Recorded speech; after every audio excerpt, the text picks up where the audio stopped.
ঝাড়গ্রাম থেকে ইতিমধ্যেই বাঘিনী জিনাত পৌঁছে গিয়েছে পুরুলিয়ার বান্দোয়ানে। এলাকার মানুষেরা কিছুটা হলেও আতঙ্কে রয়েছে। বনকর্মীরাও সজাগ রয়েছে সমস্ত দিক থেকে। পৌঁছেছে বন আধিকারিকেরা। 2018 সালে লালগড়ে একবার বাঘের আতঙ্ক ছড়িয়েছিল। সেই সময় বাঘ লোকালয়ে চলে আসায় গ্রামবাসীরা বাঘকে পিটিয়ে মেরেছিল। কিন্তু পুরুলিয়াতে যদি এমন ঘটনার পুনরাবৃত্তি ঘটে, কি করবে এলাকার মানুষেরা? তারা বলছেন তারা কেউই চান না এই বাঘের কোনো ক্ষতি হোক। বাঘ যাতে সুস্থভাবে নিজের জায়গায় ফিরে যেতে পারে, তার জন্য বন দফতরকে সমস্ত দিক থেকেই সহযোগিতা করবে বান্দোয়ান এলাকার মানুষেরা। তারা কোনোভাবেই চান না লালগড়ের ঘটনার পুনরাবৃত্তি হোক পুরুলিয়ার বান্দোয়ানে। বাঘ থাকুক বাঘের মতো, মানুষ রয়েছে মানুষের মতো। আতঙ্ক নয়, বাঘ দেখার আনন্দে মজেছে বান্দোয়ানবাসীরা। ভয় নয়, বরং এলাকাবাসীরা চাইছেন বাঘ যাতে সুস্থভাবে নিজের জায়গাতে ফিরে যেতে পারে। ঝাড়গ্রাম ছেড়ে ইতিমধ্যেই বান্দোয়ানের রাইকার জঙ্গলে এসেছে রয়্যাল বেঙ্গল বাঘিনী জিনাত। ওড়িশার সীমানা পার করে ঝাড়গ্রাম লাগোয়া বেলপাহাড়ির জঙ্গল হয়ে 3 বছরের বাঘিনীটি পুরুলিয়ার রাইকা পাহাড়ে। মাইকিং করে সতর্ক করে দেওয়া হচ্ছে বান্দোয়ান সংলগ্ন এলাকায়। প্রচার চালাচ্ছে বন দফতর। তবু আতঙ্ক নয়, বাঘ দেখতে ভিড় করছেন অনেকে। তৎপর রয়েছে বনকর্মীরা।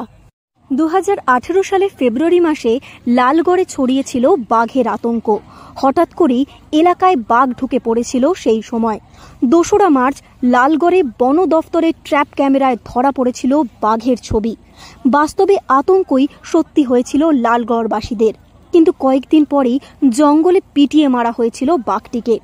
সেই ঘটনায় বড়সড় বিতর্কের মুখে পড়েছিলেন ঝাড়গ্রামের বনাধিকারিকরা। ঘটনায় অতিক্রান্ত হয়েছে 5টা বছর। ঝাড়গ্রাম পেরিয়ে পুরুলিয়ার বান্দোয়ানে ঢুকে পড়েছে বাঘিনী জিনাত। তার আতঙ্কের চেয়ে বাঘিনীর সুরক্ষায় চাইছেন বান্দোয়ান এলাকার মানুষ। এখানে কি বাঘ দেখতে এসেছেন? হ্যাঁ। কি করে খোঁজ পেলেন? বন আধিকারিক রিপোর্ট দিয়েছে এখানে বাঘ এসেছে বলে। গ্রামে প্রচার হচ্ছে? গ্রাম প্রচার হচ্ছে। 18 সালে তো একটা ঘটনা ঘটেছিল লালগড়ে, বাঘকে পিটিয়ে মেরেছিল গ্রামবাসীরা। যদি এরকম কিছু এখানে হয় কি করবেন? আমরা বন দপ্তরকে জানাবো এইখানে এরকম সেভাবে হতে দেব না, যাতে উনিও থাকুক আমরাও থাকবো। বন এলাকার জিনিস ওঠে, ও থাকবে আমরাও থাকবো।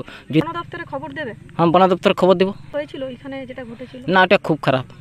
আমি বাঘ এসেছে বলে শুনেছি, তার জন্যে বাঘ দেখার জন্য এসেছি। কোথায় শুনেছেন? এই বন দপ্তর এসেছিল এই জেলায়, তাদের মুখ থেকেও শুনেছি। এটাতে কি আতঙ্কে আছেন? না তো, আতঙ্কে আমরা নেই। না না, আমরা এই ঘটনা ঘটতে দেব না।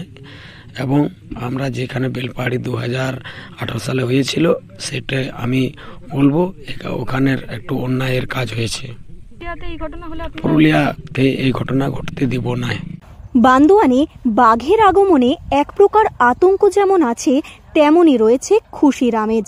বাঘ দেখতে ভিড় করছেন অনেকে, আর তাদের জন্য মধ্যাহ্ন ভোজনেরও আয়োজন করা হচ্ছে বন দফতরের পক্ষ থেকে।